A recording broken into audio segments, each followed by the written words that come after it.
전문직이 망하겠냐 뭐 이런 얘기 하는데 예. 막상 나의 이제 자영업 하고 있는 수치를 알고 있는 세무사잖아요. 예. 세무사는 그 기장 처리하고 세금 신고를 하는 거니까. 근데 제가 이번에 종합소득세 신고하면서 솔직히 말하면 좀 울었어요. 아니 세무사가 울 정도요? 네.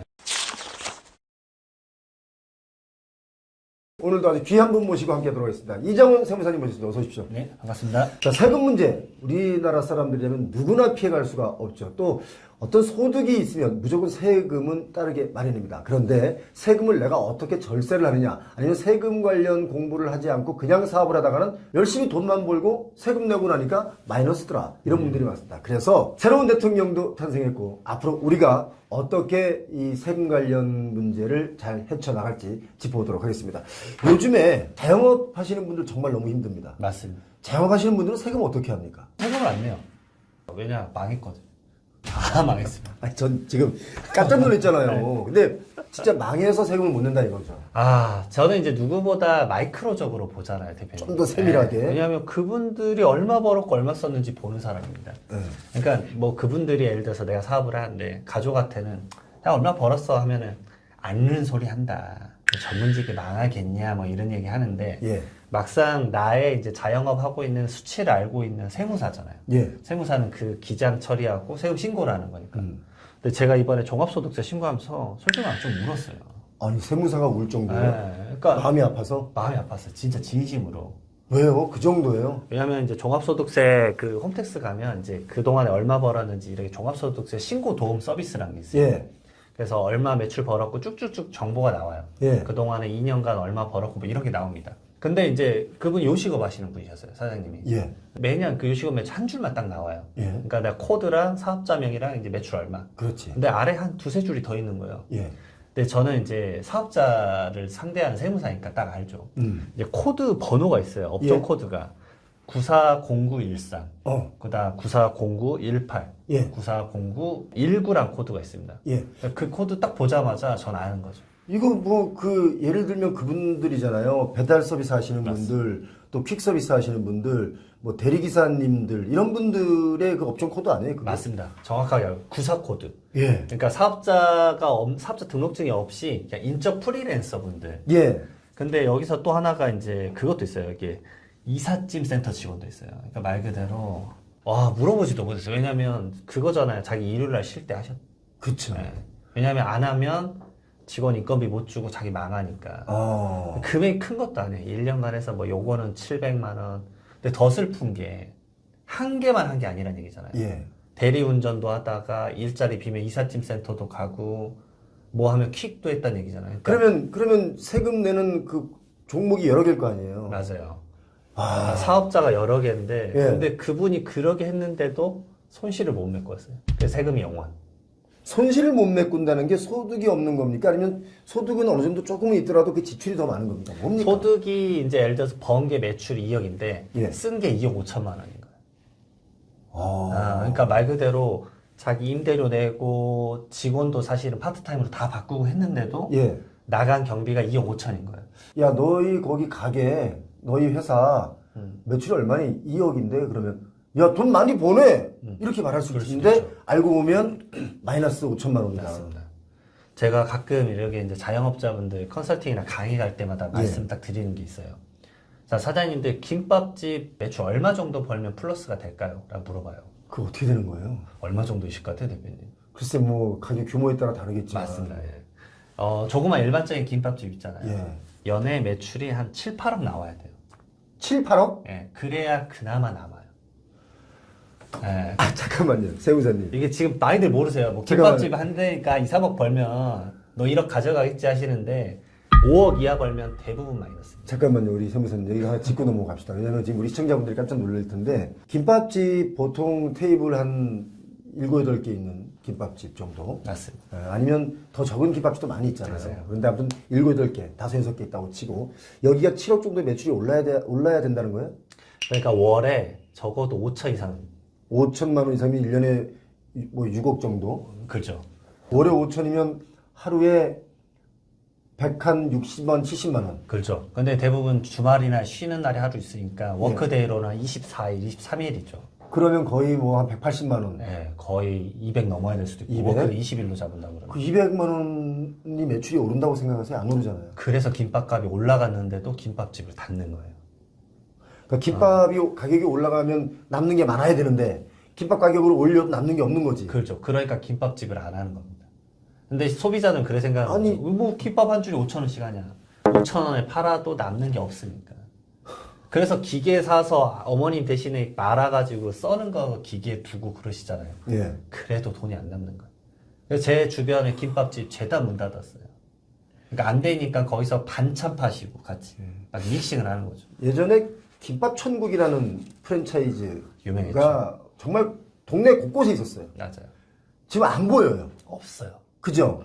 안 보이는 이유 중에 가장 큰 이유가 바로 이 부분이네요. 네, 이 부분이에요. 제가 살고 있는 동네에는 김밥집이 한 개도 없어요. 다 문 닫았어요. 근데 저는 그 이유를 알죠. 왜냐? 김밥집에서 수지가 안 맞아요. 아, 그러면 어떻게 살아요? 자영업 하시는 분들은. 그러니까 자영업이 이제 박살이 났는데 예. 사실은 그 와중에서도 수익을 창출하신 분들이 있더라고요. 어떻게? 저는 그거를 좀 말씀을 드리고 싶었어요. 자, 이게 지금 사실 너무 힘든 와중에도 우리가 살아남는 법에 대한 얘기일 수 있으니까 귀 기울여서 들어주시기 바랍니다. 어떻게 하면 돼요? 우선은 자영업자 폐업 얘기부터 좀 해야 돼요. 예. 진짜 그냥 막 기업하면 망하거든요. 그치. 찌양이란 유명한 먹방 유튜버 분이 있어요. 유명하잖아요. 네, 저도 이제 몇 번 영상 봤는데 되게 유명하신 분이잖아요. 그분이 이제 요식업에도 뛰어들었었어요. 그래서 돈가스 집이랑 분식점을 했었는데 예. 두 곳 다 문 닫았습니다. 아니, 그 유명한 인지도가 있으니까. 그 먹방 유튜브인데, 왜냐하면 이게 요식업은 정말 힘듭니다. 그러니까 쉽게 생각하시고 개업하시는 분들이 많아요. 충격이다, 충격 네. 지금. 거기다가 작년 같은 경우 이미 100만 명의 폐업자가 더 넘었고 예. 제가 봤을 때는 이제 크로스가 생겨요. 올해 제가 봤을 때 장담하는데 크로스가 생겨요. 그 어떤 크로스가 크로스? 뭐냐면 항상 그래도 개업보다 폐업이 적었어요. 예. 그러니까 개업이 100이면 폐업이 한 95 정도였어요. 음흠. 근데 이제 이게 넘을 것 같아요. 폐업이 개업을 넘어섰다. 네. 그러면 어떻게 해야지 그러면 납니까? 찌양 같은 그런 아주 유명하고 그 셀럽 먹방에는 최고 아닙니까? 맞아요. 그 먹는 것 쪽으로 개업을 하면 그래도 손님들이 많이 갈 텐데 그런 분들이 폐업을 했다라고 하면 이건 뭐 진짜 쉽지 않은 것 같아요. 그래서 저는 이제 자영업자 컨설팅이나 이런 것도 많이 하니까 예. 전문직 마케팅을 사실 제일 많이 하는 편인데 예. 딱 오시면 제가 첫 마디가 그거예요. 직원 쓰실 거예요? 왜냐 직원을 쓰는 것 자체에서 매출이 왜냐면 내가 그 이상을 갈아 넣지 않으면 그 수익을 벌기가 힘들어요. 그러니까 직원을 쓸 거냐 말 거냐부터 물어볼 수밖에 없어요. 사실상 너무 큰 이슈죠. 그래서 제가 보니까 이분들 약간 돈 버셨던 분들 한 4가지 공통점이 있어서 그걸 좀 말씀드리면 예. 어떤 거예요? 자영업 시장에서 살아남는 법. 야, 약간. 네 가지. 그냥 뭐 제가 마이크로적으로 좀 느낀 건데 예. 첫 번째로는 우선 힘들다는 건 다 공감할 텐데 망하면 더 힘들다는 걸 알아요. 망하면 진짜 끝도 없는 이제 빚의 수렁텅이로 빠지니까 예. 자기가 갈아 넣을 수 있는 걸 다 갈아 넣기 시작합니다. 나의 모든 네. 것을 다. 첫 번째로 하시는 게 뭐냐면 브레이크 타임 다 없앴어요. 안 쉬어? 네, 아니죠. 아니, 제가 어느 선능역에 식당에 갔더니 제가 좀 늦게 갔어요. 점심을 좀 늦게 먹어서 그날따라. 근데 늦게 갔는데 오후 3시인가요? 갔더니 저쪽 테이블을 다 이렇게 못 가게 막아놨어. 왜 막아놨지? 하고 그냥 아무 생각 없이 이쪽 테이블에 앉아서 밥을 먹으려고 그러는데 저쪽에서 사람들이 코를 고는 소리가 나는 거예요. 그래서 왜 코를 저쪽에서 골지 하고 봤더니 브레이크 타임에 그분들 주무시는 시간이라는 거예요. 그러니까 주인분이, 그 사장님이 본리 서빙하고 있더라고, 계속 다. 맞습니다. 아니, 그럼 사장님이 서빙하는 걸 저쪽에서 자다가 보면 옛날 같으면 나와서 같이 막 거들어서 하잖아요. 근데 그렇게 하면 안 된다는 거야, 법적으로. 맞아요. 노동법적으로. 근데 그거 보고, 야, 저 사장님 되게 힘들겠다. 저렇게 브레이크 타임에도 문을 열어서 본인은 자꾸 이렇게 서빙을 하면서 돈을 벌어서 결국 또 급여 나가고 맞아요. 그 자재비 나가고 맞아요. 하잖아요. 그래서 결국은 점심 파트타임 알바, 저녁 파트타임 알바고 그 공백 기간 동안에 기존에는 이제 좀 잘 되면 사장님이 이제 쉬었잖아요, 그때. 요즘 안 쉽니다. 근데 문제는 브레이크 타임을 없앴잖아요, 대표님. 예. 이거를 소비자들한테 빨리 알려줘야 돼요, 단골들한테. 우리 브레이크 타임 없다? 네, 왜냐면 알아. 그걸 모르고 안 와버려요. 그러니까 브레이크 타임 나는 없애고 고생은 하고 있는데 몰라요. 그러니까 그걸 알리려고 상당히 노력하시는 거. 그 다음에 이제 마지막에 마감할 때 막 마감 청소하고 있는데 그때 손님이 오잖아요. 예. 무조건 그 대표님이 가서 받아요. 왜냐? 내가 마지막으로 이거 받고 갈 테니까 너 퇴근하라는 거야. 왜냐면 직원이 받으면 이제 뭐 마감 시간 10분 남았는데 괜찮냐 이런 말 자체가 손님 보고 약간 주문하지 말라는 얘기 같이 들리니까. 그렇죠. 저희들 몇 시에 끝나는데 괜찮겠어요? 네, 이렇게 맞아요. 하거든. 근데 사장님은 그 말 안 하는 거죠. 어서 오시라고. 맞아. 어쩔 수 없어요. 그러게 하루에 10만 원씩 더 벌어서 월 300, 연 3,600 더 가져가야 된다. 그래서 그런 것들에 대한 희생이 보이신 분들은 오히려 매출이 올랐어요. 그래갖고 와 진짜 대단하시다. 결국 내 몸을 거기다 갈아 넣은 거네요, 네. 진짜. 자, 그래서 이익을 받고 또 하나는. 그다음에 두 번째로는 이 단골 손님하고 약속 무조건 지킵니다. 이게 별건 아니지만 옛날에 막 그런 거 많았잖아요. 뭐 인스타에서 카페숍인데 오늘은 문 닫아요. 문의는 DM으로 주세요. 막 이제 그러면 이제 사람들이 안 가버리는 거죠. 이제 내가 왜 뭐가 아쉬워서? 문을 안 여는 날도 있으니 언제 가면 문을 닫았더라라고 하면 그 가게는 끝난 거예요. 사실. 네, 그래서 오픈 시간 무조건 지켜라. 그리고 휴무일 칼같이 뭐 해서 일요일 날 쉬는데 갑자기 이번 주 토요일 쉬어버리면 그러면 고객들 발걸음 헛발걸음 하면 한 두 번 하면 안 와버려요. 그렇죠. 네. 근데 가끔 대표님들이 오픈 시간을 땡길까요? 물어보시는데 그건 하지 말라 그래요. 왜냐면 피로도가 쌓일 거다. 직원들 피로도 본인 피로도. 본인 피로도 너무 쌓이니까 그건 하지 말라. 그리고 절대 하지 말아야 될 건데 제가 아시는 분이 이거 했는데 여지없이 망하더라고요. 뭐예요? 그분이 담배를 태우시는데 가게 앞에서 태워요. 이건 진짜 안 되잖아요. 서비스 마인드가 안 되는 거지. 이건 진짜 너무 심한 것 같아요. 그러니까 이런 것들 기본적인 건 좀 기본적인 손님에 대한 예의나 맞아요. 내 가게 이미지를 잘 쌓아라 이거거든요. 맞아요. 예. 그다음에 세 번째. 예. 세 번째는 오픈빨이라는 걸 알아요. 이게 한번 망해보신 분들이 이걸 알아요. 그러니까 내가 뭐 족발집을 하다 갑자기 떡볶이집 하신 분이 또 있는데 떡볶이집 할 때 딱 알아요. 나 오픈빨이야. 무조건 오픈빨이야. 이거 사치 부리지 말고 투자해야 돼. 투자해야 돼. 네. 그걸 딱 아세요. 왜냐면 저도 그렇거든요. 사무실 근처에 새 식당 생기면 맨날 가던 데니까 새로운 데 가보자 해서 저는 딱 두 번은 가요. 가서 이제 식사 시키고 그다음에 요리 하나 시켜보죠. 왜냐면 요리가 맛있으면 여긴 저녁에 와야 되는 식당이구나. 뭐 이렇게 이제 느끼는 거니까. 예. 그래 한 두 번까지 갔는데 아니다 싶으면 거기 다시는 안 가거든요. 안 가게 되죠. 예. 결국은 그 동네 지역 상가 그 유입으로 먹고 사는 건데 그거를 살짝 놓쳐버리면 큰일 나는 거예요. 그렇죠. 최근에 이제 요식업 하신 대표님인데 예. 그분 매출이 200억이 넘어요. 요식업이요? 네. 얼마나 규모가 크길래? 식당 몇 개 있으신데 진짜 잘하세요. 그래서 200억이 넘는데 그분이 요즘 하는 말이 이젠 안 되겠다. 고객한테 더 다가가야겠다. 그분 요즘 릴스랑 쇼츠 찍고 계세요. 그래서 홍보하게. 그리고 라면 막 끓이시고 여러 개 끓이면 맛있습니다. 내가 이거 영업에 도움만 되면 춤추면서 라면 끓일 거라고. 좋다. 네, 그분은 진짜 완전 마인드가 되신 거예요. 거기에 완전히 몰입해서. 네, 그래서 저도 나도 유튜브 춤추면서 해야 되나?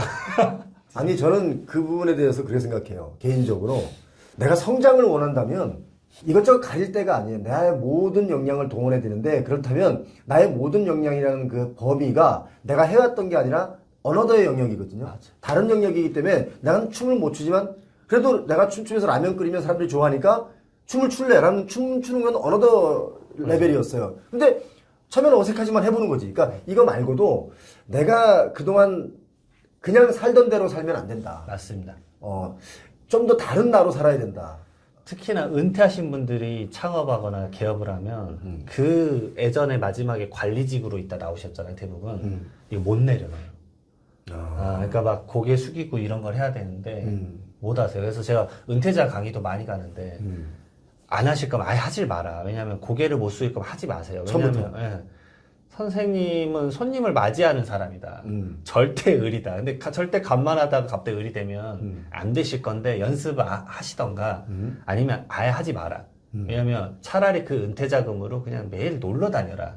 그게 마음적으로는 행복할 거다, 차라리. 그러니까 예를 들어서 직장에 뭐 대기업에 좀 간부로 있던 분이 그렇게 뭐 자영업, 요식업을 하신다거나 이런 분들이 있는데 그걸 이겨내신 분들, 그 나의 과거, 라떼는이라는 걸 이겨내신 분들이 있다면 저희 표영호TV로 메일 주시면 제가 한번 소개를 제대로 한번 하겠습니다. 어떻게 하면 그걸 이겨낼 수 있는지. 왜냐면 그 이겨내기가 되게 어렵거든요. 맞습니다. 자, 그리고요. 그리고 네 번째인데, 이건 마찬가지예요. 그 전문직 마케팅 쪽에서 그런데 저도 요즘 이제 전문직 마케팅 많이 보니까 의사분들이 막 춤추면서 간호사분들 춤추면서 이제 막 하더라고요. 그러니까 네, 의사들마저. 자기 진료 과목이랑 아무 상관없이 그냥 최근 유행 춤을 추는 거예요. 어쨌든 이슈를 끌기 위해서.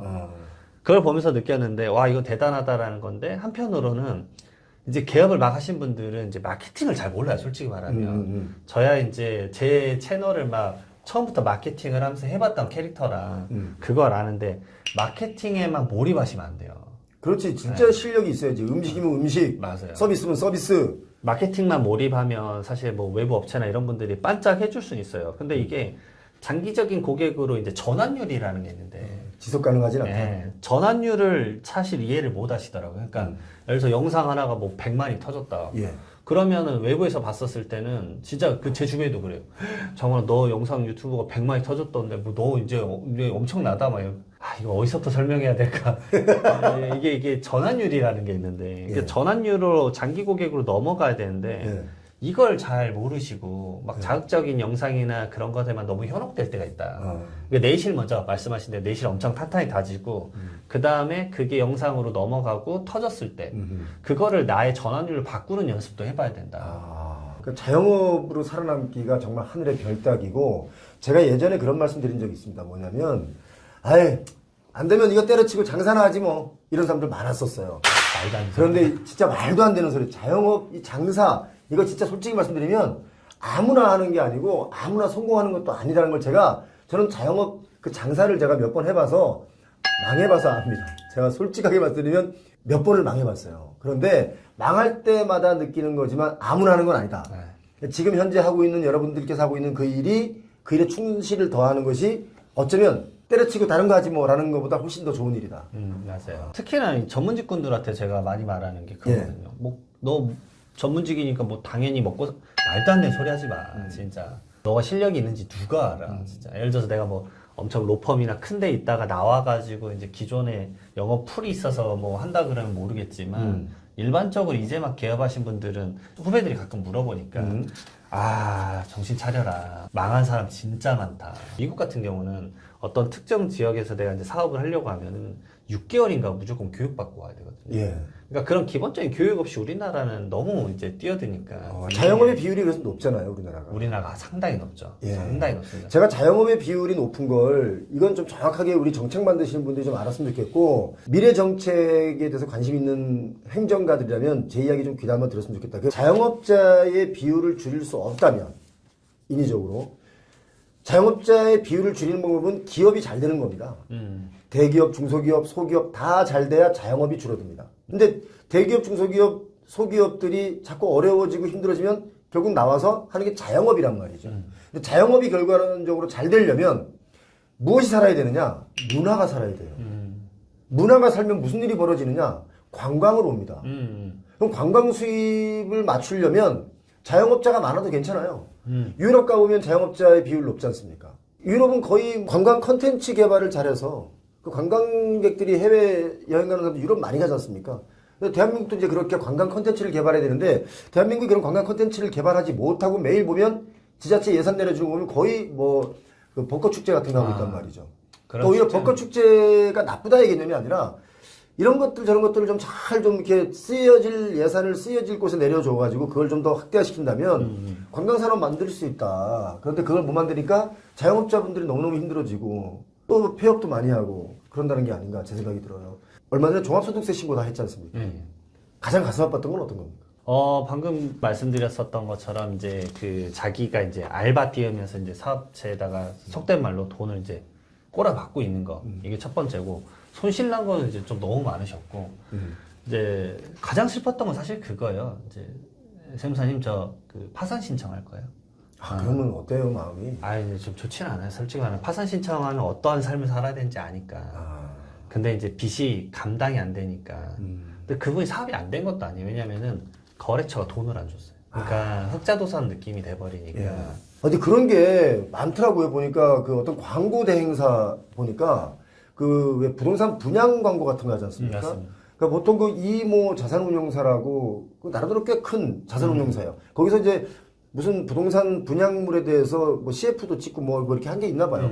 그런데 그걸 일을 시켜놓고 그 프로젝트가 안 하기로 했대요. 다 찍었고 다 했는데. 아, 부동산 경기 안 좋아서 멈춰버렸나 보다. 멈춰버리니까. 그러니까 우리는 자기네들은 돈을 안 준 거예요. 그러니까 그렇게 해서 돈 못 받은 게 광고회사들이 되게 많더라고요. 그래서 아니 이모 자산운용사 같은 경우는 뭐 어디 무슨 큰 호텔도 사고 개발도 많이 하는데 왜 그런 돈을 안 주냐 하청업체한테. 그랬더니 그 회사가 지금 부도 직전이라는 거예요. 하청업체가. 그러니까 이런 경우가 너무 많은 거죠 사실. 아, 진짜 많아요. 그러니까 네. 불경기라고 저도 느껴지는 게 이런 유사 사건 말 그대로 이제 저는 매출은 끊겼고 이쪽은 매입은 끊겼는데 나는 돈은 못 받고 그 나만 이제 도산 나는 그런 상황이 많이 펼쳐지는 거고 예를 들어서 이제 아까 말씀도 드렸지만 그 법무사님이나 변호사님들이 요즘 많은 게 회생파산. 아, 회생파산. 회생파산 일이 그냥 쏟아집니다, 쏟아져. 그 정도로 네. 회생파산하는 분들이 많다 이거죠. 그리고 노무사님들이 뭐가 많냐면 부당해고. 회사가 힘드니까 그냥 잘라버리는 거예요. 불경기에 많이 터지는 그런 이슈들입니다. 제가 아는 노무사님인데 부당해고가 쏟아져요, 전화가. 아, 부당해고도 발생하면 안 되고 네. 회사가 그렇게 열심히 했는데도 망가지면 안 되는 게 기본이잖아요. 맞아요. 그래서 이런 거 볼 때마다 진짜 가슴이 아픕니다. 그래서 어설프게 좀 하시는 것보단 다양하게 좀 복잡하게 좀 네. 생각해보시고 자영업 해라라고 말씀드려요. 자, 오늘 이장원 선생님 모시고 이 자영업의 현실에 대한 이야기를 나눠봤습니다. 오늘도 영상 끝까지 보신 분들 리스크 관리 잘 하셔서 꼭 부자 되시기 바랍니다. ATM에서 165번을 뺏어 준 거예요. 9억 9천만 원. 그분이 이러신 거예요. 오? CCTV로 이거 날 보고 CCTV 날 보고 있으나 나 안 보는 줄 알았는데 이렇게 했다는 거죠. 그죠? 막 지점도 바꿔가면서 인출하신 거예요. 매일 뽑으면 되잖아. 그러면 그럼 몰라요? 구세청에서? 그거를 이제 말씀드리려고 하는 건데 그 돈을 그냥 주면 사실상 모를 수도 있어요.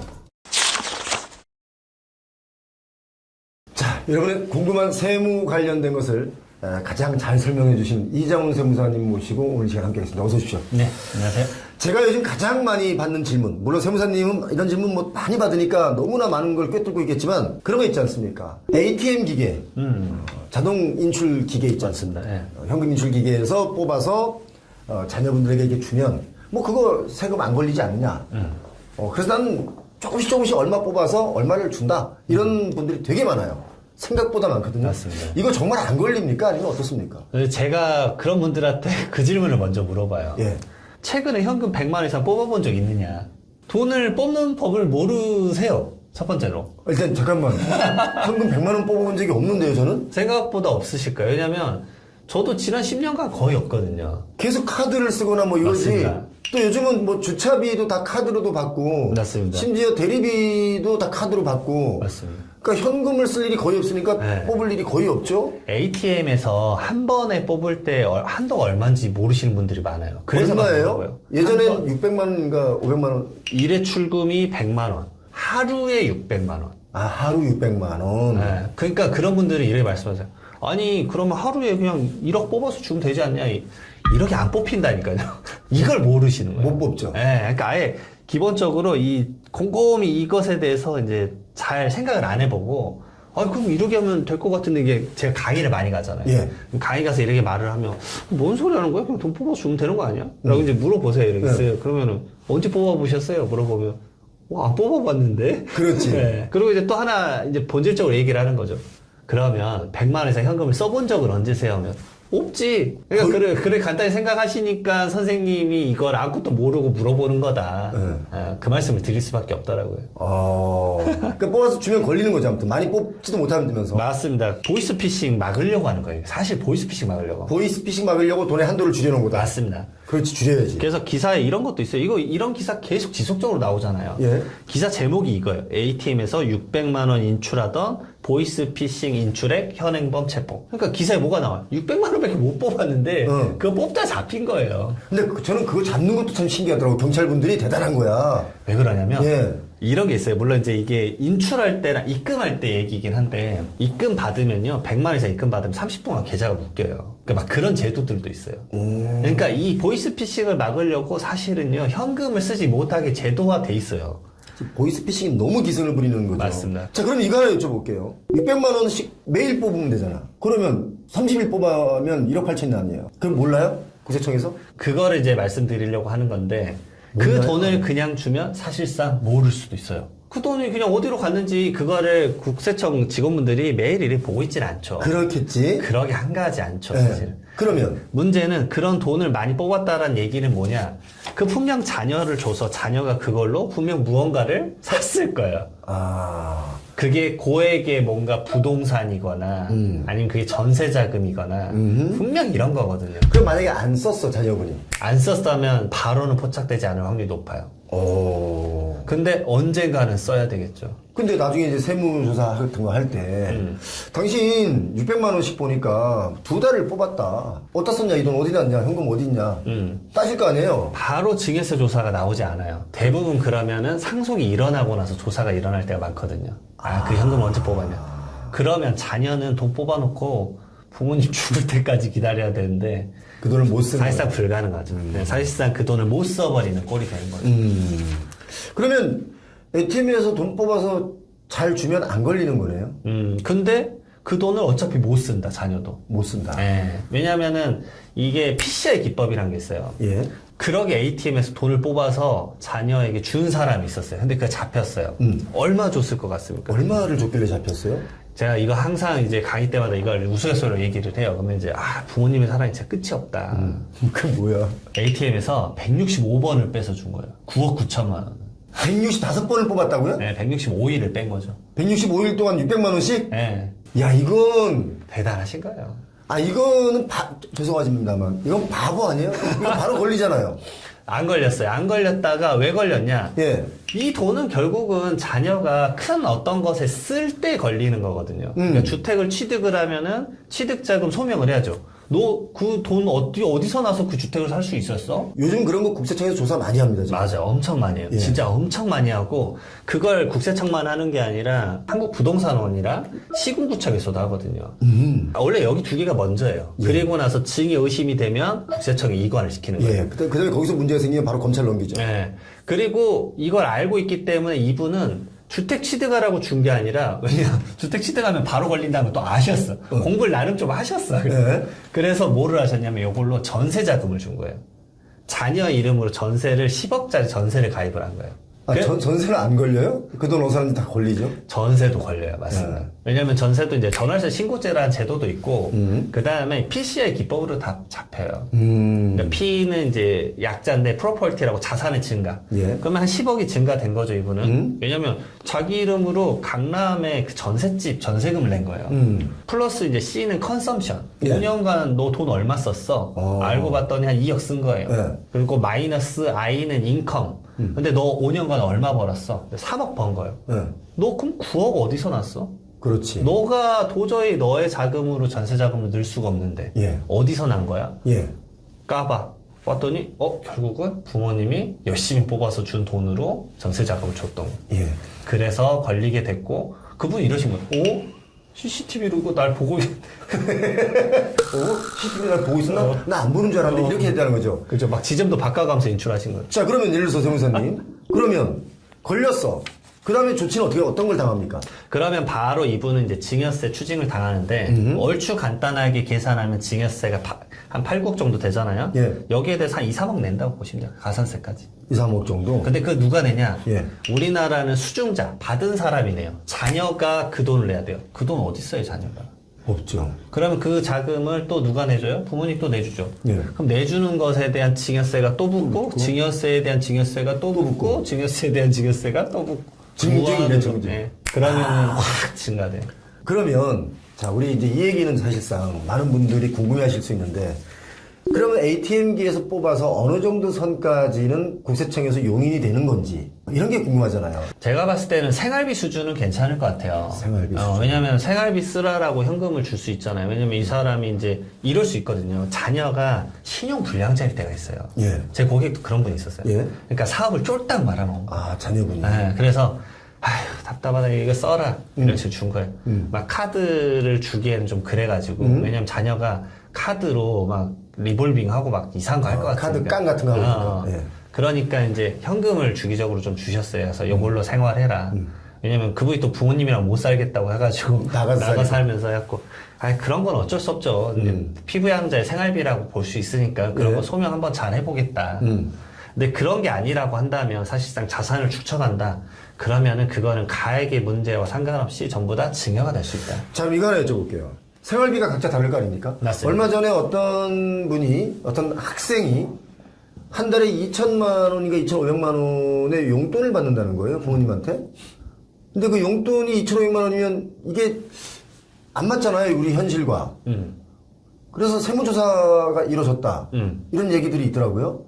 그러면 생활비라는 게 누구는 좀 많이 쓸 수 있고 누구는 좀 적게 쓸 수 있잖아요. 그 평균치가 어느 정도 됩니까? 세상에서 인정하는 거. 이거 많은 분들이 정말 많이 물어보시는데 그거의 답은 없어요. 그러면 어떻게 왜냐, 판단합니까? 법에는 사회 통념상이라 적혀 있어요. 사회 통념상. 근데 이제 제가 봐도 2천만 원 너무 높아. 아, 너무 높죠. 지금 그 잘만 모아도 돈이 얼만데. 그냥 그분이 막 그러셨어요. 막 나는 초밥 먹고 싶으면 도쿄 가고, 네. 놀이공원 가고 싶으면 홍콩 가고. 네. 그러니까 막 돈 펑펑 쓰시고. 그럼 뭔가 초고소득자의 자녀분이라는 거고 맞죠. 초재벌가의 자녀일 수 있잖아요. 맞습니다. 그래서 그게 다 나중에는 세금으로 맞았을 텐데 이게 법에서 하는 통념상 그게 뭡니까? 얼마입니까? 제가 봤었을 때는 그래도 100만 원 미만으로 월에 좀 받는 거 정도까지는 그나마 이제 세무조사했었을 때. 빼줘요? 아니, 그럴 수도 있지라고 해요. 근데 그것도 자녀가 경제적 능력이 있었다. 그러면 여지없이. 왜냐, 피부양자의 생활비는 자녀가 경제적 능력이 없어야 돼요. 아, 근데 경제적 능력이 어느 정도 있고 직장을 다니고 있는데 거기다 돈을 얹어주면 그것도 다 증여로 본다? 그죠? 아니, 그러면 사회 통념상이라는 단어 자체가 굉장히 이게 불분명하고 맞아요. 또 광범위할 수도 있고 협소할 수도 있는데 이건 이제 세무조사 하시는 분의 역량에 따라 달라지는 겁니까? 아니면 그 또는 기준이 있는 겁니까? 제가 봤을 때 아까 2천만 원씩 받으셨던 분 있잖아요. 네. 이분이 본인의 계좌에 자산 축적 형태로 있었으면 거의 100% 증여해요. 그냥 생활비는 일시적이고 소모적이어야 돼요. 그럼 다 써야 돼요? 그렇죠. 써야죠. 그걸 미친 듯이 초밥을 사 먹든 놀이공원을 가든 네. 다 썼어야지. 근데 그걸 다 쓰지 않았다? 그러면 그건 결국 자산 축적 아니냐. 아니, 근데 2천만 원이나 2,500만 원씩 매달 용돈을 받으면 쓰고 써도 쌓이지 않나? 돈이? 항상 제가 말해요. 그거는 내 기준이었구나라는 생각합니다. 그분들의 한 끼는 좀 다르더라고요. 그렇지, 뭐. 그럴 수 있더라고요. 오히려 이분들이 용돈이 부족할 수 있죠. 왜냐면 네. 뭐 명품 가방 네. 한 달에 2개씩 사면 마이너스는 아니까. 그것도 제가 할 말이 많지만 이것도 다음 컨텐츠에서 한번 말씀 한번 드려보도록 하겠습니다. 야, 이제 이 돈도 함부로 빼주면 안 되고 사회 통념상이라는 단어 속에 여러분 모두가 해당될 수 있다는 거. 사실 우리가 이런 증여나 상속 문제 얘기 나오면 마치 부자들만의 이야기인 줄 알고 우리는 필요 없어 라고 생각하시는 분들이 많은데요. 우리나라 국민들의 거의 절반 정도는 여기에 해당할 수 있습니다. 맞아요. 중산층이라고 하면 해당될 수도 있고 또 서울에 아파트를 가지고 있다고 하시는 분들이라면 다 여기에 해당할 수 있습니다. 이건 거의 아주 맞는 소리입니다. 왜냐하면 서울에 있는 아파트 한 채가 있으면 상속세를 분명 내는 대상이 돼요. 예. 그러면 상속세 조사하면서 그분들 10년치 계좌 무조건 봅니다. 10원치 있는데 내 거 계좌까지 왜 봐? 그게 여러분들이 이미 중산층 이상이라는 얘기. 그렇죠. 네. 상속 증여 얘기 나오면 사람들이 막 싫어해요. 내 일 아니라고. 그건 뭐 재벌들 얘기라고 그러는데 우리가 아는 뭐 대기업의 이런 상속 증여 말고 우리들의 아주 소소한 상속 증여도 여러분 다 세금 관련 공부는 꼭 하셔야 된다는 거. 맞습니다. 오늘 현금 잘못 뽑아주면 큰일 난다는 얘기를 또 우리 이장훈 세무사님께서 알려주셨는데 오늘 말씀 잘 들었습니다. 네, 감사합니다. 고맙습니다. 너 돈 아끼어 쓰고 엄마가 카드 줄 테니까 엄마 카드 쓰면서 이걸로 생활비 쓰고 소비는 이걸로 해라. 과연 세금 관련 문제 어떻게 되는지. 아주 재밌습니다. 이게 얘기를 들어보셔야지, 이렇게 보는구나라는 그 국세청의 시각을 알기 위해서 여러분들 이 영상을 꼭 보셨으면 좋겠습니다. 자, 세금 관련 이야기 가장 쉽게 우리들에게 알려주시는 이장훈 세무사님 모셨습니다. 어서 오십시오. 네, 반갑습니다. 아니, 세무사님하고 방송을 몇 번 했더니 사람들이 저한테 자꾸 물어봐요. 왜 저한테 물어보냐. 이장훈 세무사님 직접 만나라. 제가 그랬더니 연락처를 모른다는 둥. 저보고 좀 대신 물어봐달라는 둥. 그래서 심각하게 물어보는 것 중에 하나가 오늘 영상 끝까지 보셔야 됩니다. 왜냐? 소소하지만 진짜거든요.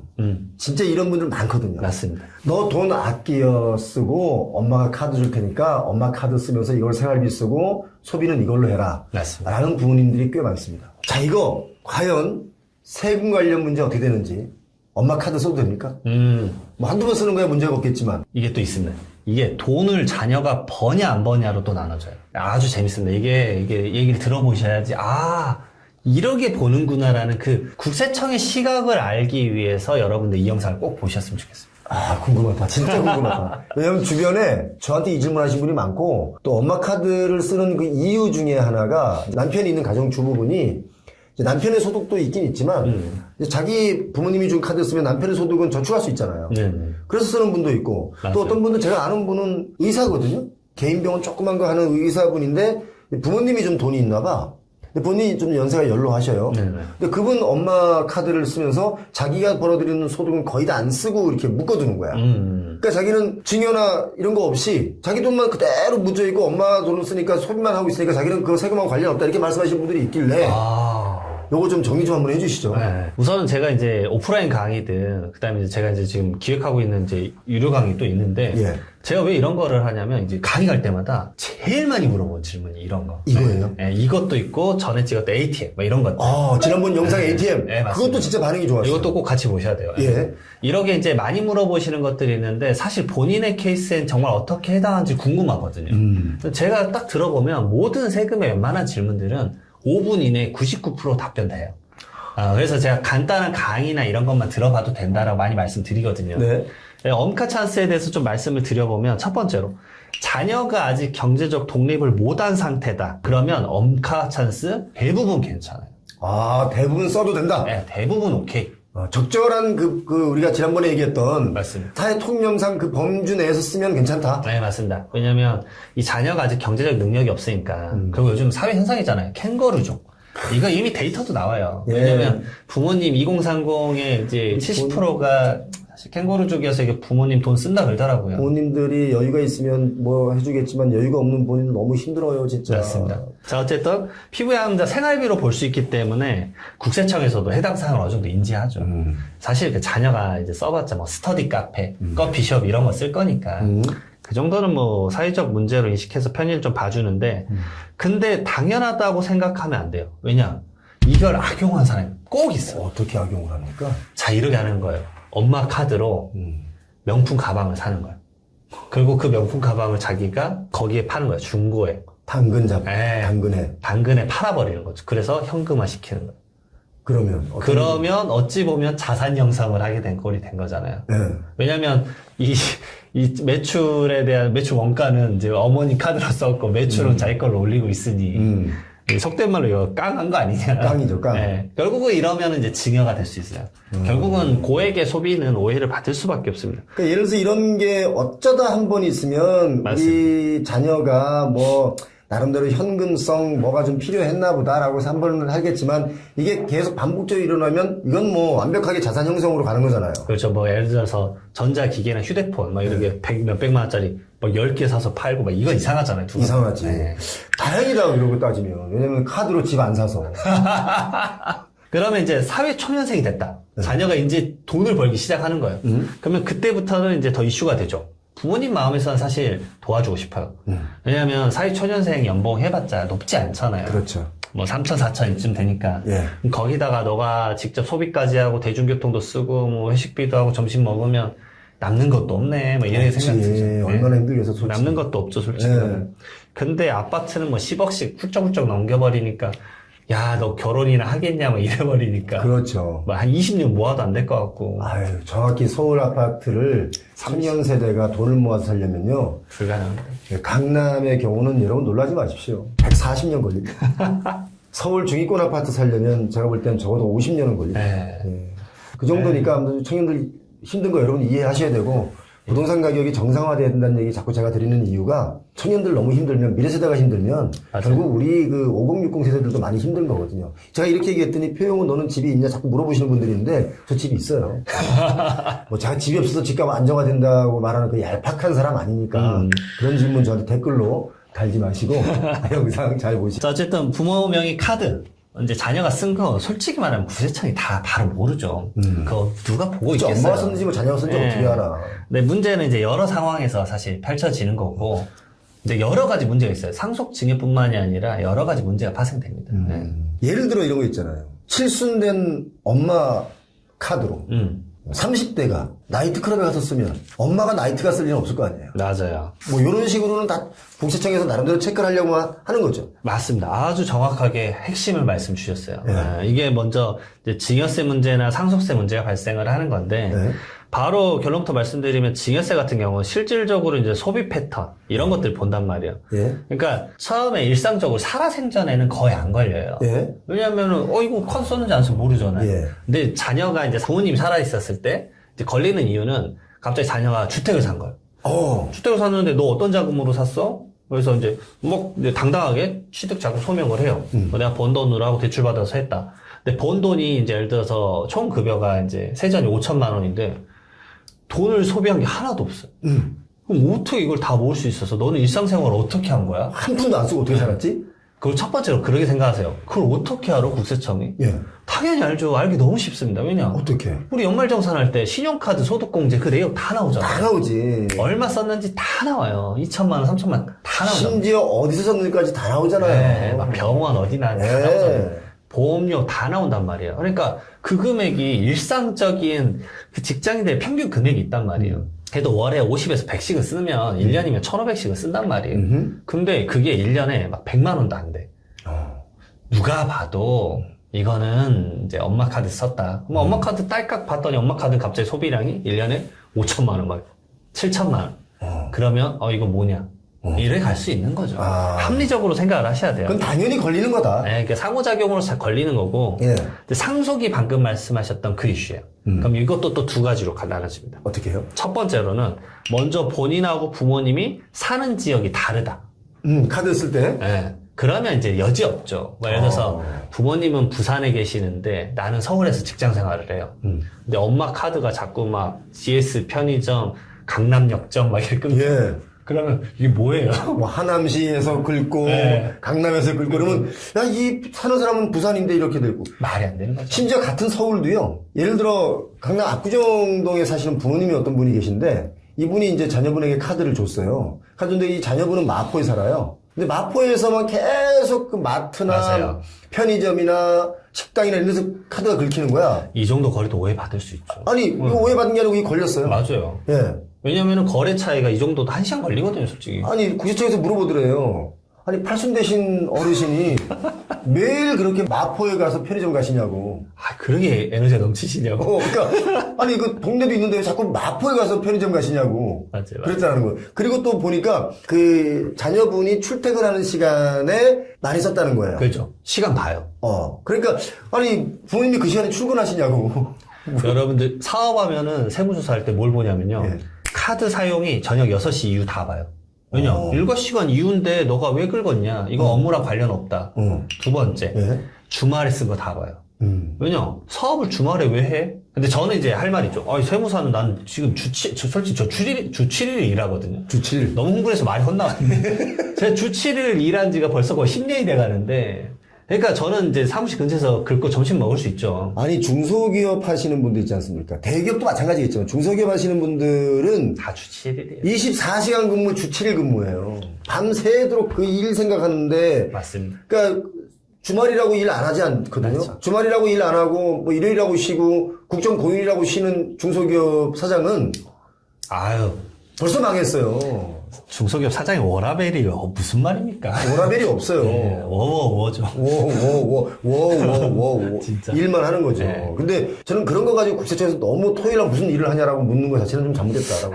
그렇게 이제 조사를 방어한 적도 있고, 그 다음에 세 번째 또 말씀드릴 게 카드 사용 어떻게 보냐면, 대표의 집 근처. 왜냐면 사무실이랑 또 다르잖아요. 그렇지. 그러니까 여기 부모님이랑 증여 얘기를 하지만 비슷해요. 결국 맥락은. 네 번째로는 너무 떨어진 지역. 갑자기 뭐 내가 송파 살고 있는데 남양주에서 긁었어. 그러면 이제 거래처 만나러 갔다 그러면 좀 되겠지만 그게 아니면 그거 딱 보니까 뭐 팔당 댐 막 이렇게 놀러 갔어. 그러면 이제 이거는 좀 인정하기 어렵다 뭐 이럴 수 있으시니까.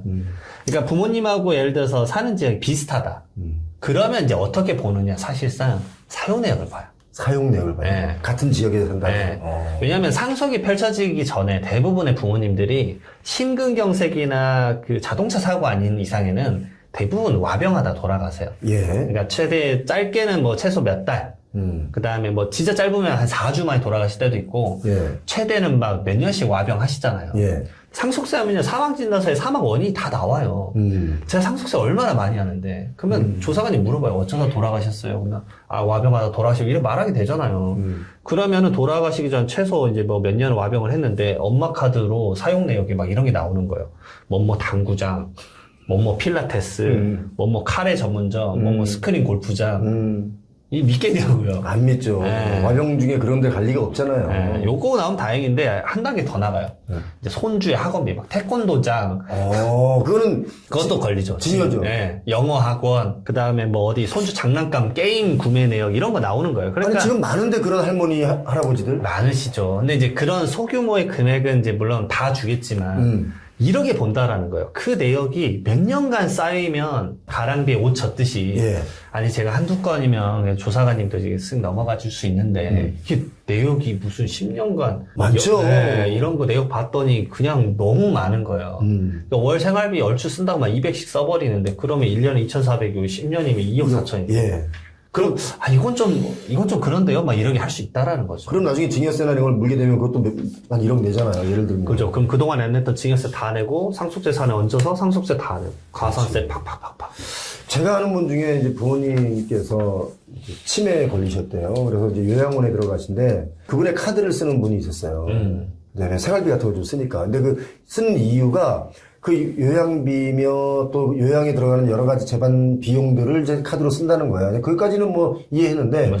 본인이 가끔 뭐 이렇게 좀 다른 걸 좀 산다거나 하는 경우도 좀 있더라고요. 나중엔 이런 것들이 치매에 들어가신 어르신이 거 다 못 쓰니까 인정될 건 인정되지만 안 될 것은 나중에 다 증여세를 물 수도 있는 거네요. 맞아요.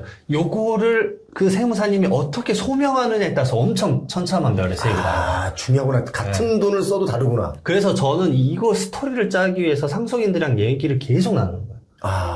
결국은 자세히 생각해봐라. 왜냐면 이게 간병이기도 하지만 그 간병인한테 카드를 주는 경우도 있어요.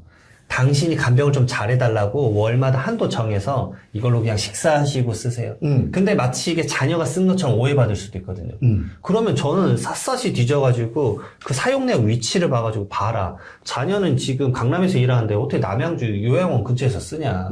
이거는 아니지 않냐. 이거 간병인한테. 간병인께서 간병하시느라고 쓴 돈이다. 그렇죠. 식사하시고 좀 맛있는 거 드시면 더 잘해주실 테니까. 그렇지. 그리고 간식 좀 사고 과일 좀 사서 부모님 좀 드려라. 이거다. 그런 스토리가 이제 제대로 전달이 되면 국세청에 있는 담당 공무원분이 야 그래 그거 인정하겠다 하고 빼줍니까? 아니면 그래도 안 된다 이런 게 있습니다. 빼줍니다. 저는 100% 뺐습니다, 지금까지. 국세청에 있는 분들도 다 결국 사람이군요. 아니, 정말 그분들은 억지로 추징을 하려고 하진 않아요. 근데 너무 터무니없는 것에 대해서는 소명을 해달라고 하는 거예요. 그러니까 막, 잡아내겠어. 이런 관점이 아니세요. 합리적으로. 네, 국세청, 경찰, 뭐, 어디 이런 데 가면 일단 다 세금 매기려고 그러고 없는 죄 뒤집어 씌우려고 그러고. 제가 봤을 때도 그렇지 않아요. 제가 이제 만났을 때도 그랬을 수도 있는데. 근데 이제 약간 두려워하시는 것 같아요. 옛날 이미지도 있고. 국세청이 근데 대민 서비스적으로 바뀐 지가 막 오래되기는. 그래서 아무튼. 실질적으로 만나봐야 돼요. 근데 문제는 이제 의뢰인분들이 직접 만나면 세금 지식이 이제 딸리니까 다른 것에 대해서 잘못 말할 수가 있어요. 근데 그런 것도 있더라고. 세무 담당분이 이거 이렇게 쓰면 안 돼요. 이렇게 쓰면 이거 세금 많이 맞아요. 그러니까 이거보다 이거 하는 게 좀 덜 맞을 거예요. 이렇게 말하는 건 있어요. 왜냐면 항목상 이게 맞다 이거지. 맞아요. 그런 걸 또 정리해주는 분도 있더라고요. 약간 그런 분이 있다고 들었어요. 그러니까 괜히 많이 내지 못하게끔. 왜냐면 뻔히 보이니까, 이분들은 뻔히 보이니까 돈이라는 게. 결국 이분들이 그 생각도 하는 거예요. 막 세무사를 다 고용해서 할 만큼 여력이 안 되시는 걸 보이니까 마음이 이제 측은하니까 조사관님도 도와주려고 하는 경우가 진짜 많아요. 진짜 많습니다. 그래, 우리가 모든 법과 이 제도를 넘어가는 게 사람의 양심이 있거든. 인지상정이고 이게 다 공감이라는 게 있습니다. 그 직원분들 얼마나 마음 좋으신데요. 어쨌든 엄마 카드 찬스 쓰는 거 그냥 무작정 쓰지 마라. 오늘 그래도 이거 영상 보셨잖아요. 그러면 인지는 하셨잖아요. 그럼 막무가내로 쓰는 건 진짜 아니다. 왜냐면 지금이야 안 걸릴 수 있겠지. 근데 언젠가 걸리면 가랑비에 옷 젖듯이 한 방에 이 폭포수처럼 맞을 수가 있습니다. 자, 우리가 엄마 카드를 엄마를 위해서 쓰면 참 좋습니다. 엄마 카드를 나를 위해서 쓰면 어느 날 갑자기 징역세 폭탄 받을 수 있다는 거, 요거 한번 다시 한번 깊게 생각하면서 우리 이장원 선생님 보내드리도록 하겠습니다. 귀한 말씀 잘 들었습니다. 고맙습니다. 네, 고맙습니다.